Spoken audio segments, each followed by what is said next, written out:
This video is for anybody that has an RV that's maybe new to RVing, or maybe just never ran across a situation they had to cross a bridge or a tunnel just yet. Maybe you guys are now just going down the East Coast on 95, maybe somewhere else that you're going to be crossing a lot of bridges and going under a lot of tunnels. So these are the tips that you need to be aware of. So the first one's first is make sure that you know where your propane is.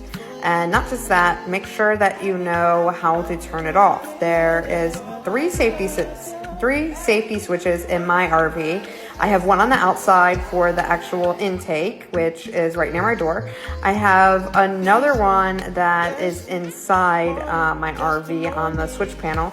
And I think, let me see, is there a third? No, there's only two. So there's only two. There's one for the inside and there's one for the outs. So when you are crossing many tunnels, now not all tunnels are the same, and I'll tell you a little bit more here in a second.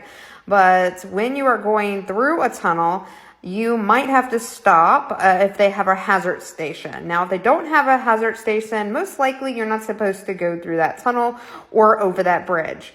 Pretty much all down the East Coast on 95, at least between New York and Florida. I had to think where to. New York, Florida. You're going to cross a couple of these tunnels or go over a couple of these bridges where you're going to have to stop and the attendant at the hazard station is going to ask you where your propane is and to make sure that it's turned off. This is just normal routine. They're just making sure that you have it off, because if anything were to happen and you were to break down in a tunnel or get in an accident in a tunnel, then they have to take special procedures and clear the tunnel. So that is the reason. But that being said, there is certain tunnels as well as bridges you cannot take an RV over or under or through because of this hazard. And so make sure that you do know where to go. Google Maps does not have this feature as of yet. Of course, by the time you watch this, they might. So make sure you ask other RV people